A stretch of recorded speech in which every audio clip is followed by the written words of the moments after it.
గత 2019 నుండి 24 వరకు కూడా అధికారాన్ని చేపట్టి అధికారంలో ఉన్నటువంటి వైఎస్ఆర్ కాంగ్రెస్ పార్టీ 5 ఏళ్ల పాటు కూడా తన అధికారాన్ని అడ్డం పెట్టుకొని అనేక అరాచకాలకు పాల్పడుతుందంటూ అనేక మంది టీడీపీ నేతలు కావచ్చు, అనేక మంది ప్రజా సంఘాల నేతలు కావచ్చు ఆరోపణలు చేసిన విషయం అయితే అందరికీ తెలిసిన విషయం. అయితే ఈ ఆరోపణలన్నింటినీ కూడా నిజం అనిపించేలాగా కూడా ఇప్పుడు ఒక్కొక్కటి కూడా వెలుగులోకి వస్తున్న పరిస్థితులు నెలకొన్నాయి. ఈ క్రమంలోనే ఇప్పుడు చూసినట్లయితే గత 2 రోజులుగా వైఎస్ఆర్ కాంగ్రెస్ పార్టీ ప్రతి జిల్లాలో ఏర్పరిచినటువంటి వైఎస్ఆర్ కాంగ్రెస్ పార్టీ కార్యాలయాలు అంటే ప్యాలెస్లు, ఈ ప్యాలెస్లన్నింటిలో కూడా మంచి దుమారమే లేపుతుంది.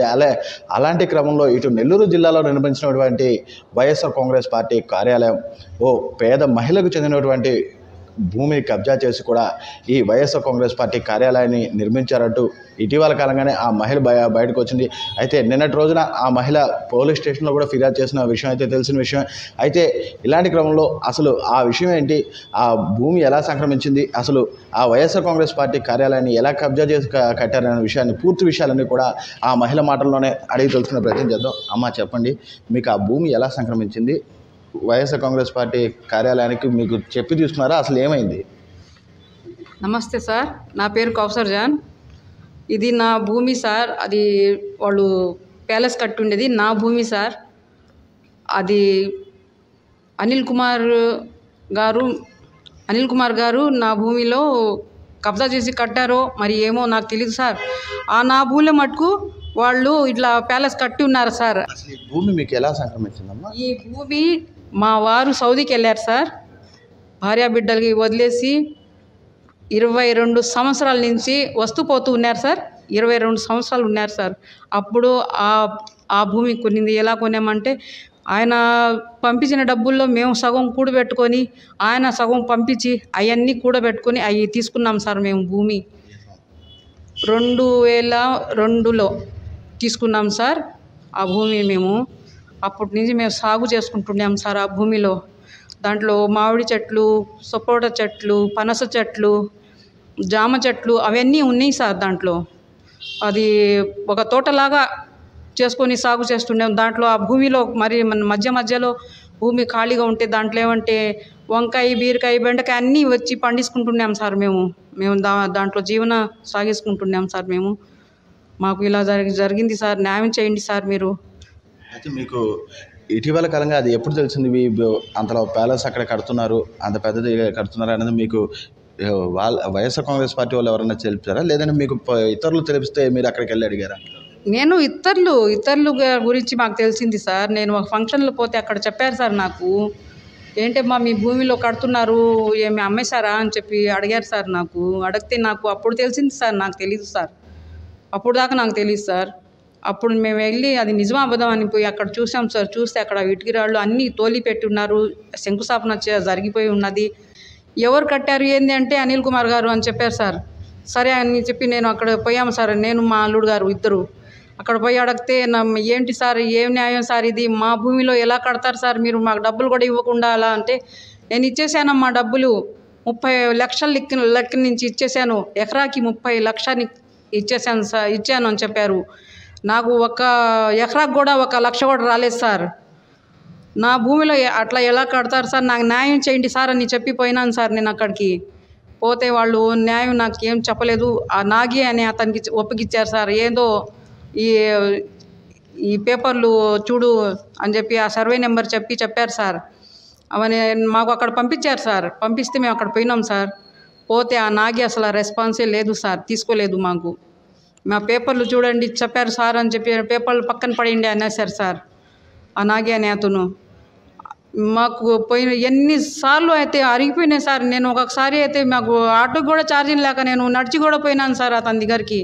నాగి కాడికి అయితే అసలు తిరిగినట్టే తిరిగాం, కుక్కల్లాగా తిరిగాం సార్. అనాలంటే కుక్కల్లాగే తిరిగాం సార్ మేమైతే.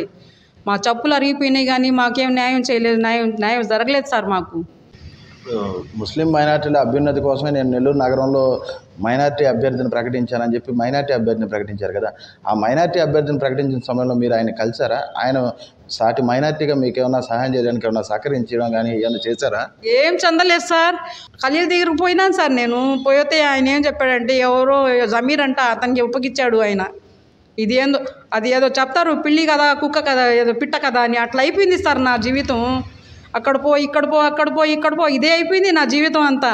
నేను చాలా తిరిగి పోయినా దిగ్గర లేదు సార్. వైఎస్ఆర్ పార్టీ వాళ్ళు ఎక్కడెక్కడ ఉన్నారో అందరి దగ్గరకు పోయినాను సార్. నేను నాకు న్యాయం చేయించండి నాకు డబ్బులు రాలేదు, నా దాంట్లో వాళ్ళు ఇట్లా కడుతున్నారు నా పొలంలో అని చెప్పి ఎన్ని దగ్గరకు పోయినా కూడా నాకు లాభం లేదు సార్.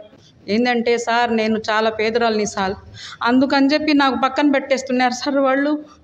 పేదరాళ్ళకి న్యాయం జరగదా సార్? న్యాయం చేయరా? నాకు అందుకే ఇప్పుడు ఈసారి చేస్తారని నాకు నమ్మకం ఉంది. నాకు చంద్రబాబు సార్ చేయాలి, నారాయణ సార్ గారు చేస్తారని నాకు నమ్మకం ఉంది సార్. నాకు చేయాలి, నాకు న్యాయం జరుగుతుంది అని చెప్పి నాకు చాలా భరోసా ఉంది సార్. ఈ పార్టీ రావాలని రోజు దేవుడితో మొక్కుతున్నాను సార్. నేను రాత్రిలో నిద్రపోకుండా దేవుడితో మొరబెట్టి ఏడుస్తున్నాను సార్.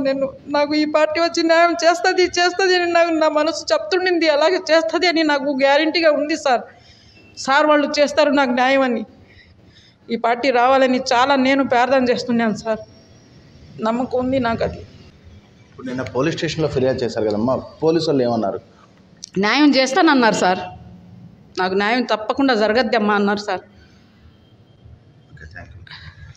చూసినట్లయితే నెల్లూరు జిల్లాలో ఉన్నటువంటి వైఎస్ఆర్ కాంగ్రెస్ పార్టీ కార్యాలయం ఈ మహిళ జీవనాభృతిగా, పేద మహిళ అయినటువంటి ముస్లిం మహిళ జీవనాభృతిగా అక్కడ ఉన్నటువంటి పంటలను వేసుకుంటూ 2 ఎకరాల 80 సెంట్ల భూమిలో కూడా సాగు చేసుకుంటూ ఆ సాగు మీదనే జీవనాభృతిని కొనసాగిస్తుంటూ ఉన్న క్రమంలో కొద్దిపాటి కాలం మధ్యలో ఆ సాగుకు వచ్చిన క్రమంలో వైఎస్ఆర్ కాంగ్రెస్ పార్టీ నేతలు ఎవరికి ఎలాంటి సమాచారం అందించకుండానే, వాళ్ళ కుటుంబ సభ్యులకు కూడా ఎలాంటి సమాచారం అందించకుండానే తన భూమిలో ఆ 2 ఎకరాల 80 సెంట్ల భూమిని కబ్జా చేసి మొత్తం మీద వైఎస్ఆర్ కాంగ్రెస్ పార్టీ కార్యాలయాన్ని ఓ ఇంద్ర భవనంలాగా కూడా నిర్మించేశారని, తనకు ఆ భూమికి సంబంధించినటువంటి ఎలాంటి పారితోషికం కూడా అందించకపోవడంతో తాను ఈరోజు ఆ జీవన భృతిని కోల్పోయి రోడ్డున పడే పరిస్థితి నెలకొని ఉందని ప్రస్తుతం వచ్చినటువంటి తెలుగుదేశం పార్టీ ప్రభుత్వంలోని ముఖ్యమంత్రి చంద్రబాబు నాయుడు, ఉప ముఖ్యమంత్రి పవన్ కళ్యాణ్లు దీనిపై ప్రత్యేక దృష్టి సారించి వైఎస్ఆర్ కాంగ్రెస్ పార్టీ కార్యాలయాలు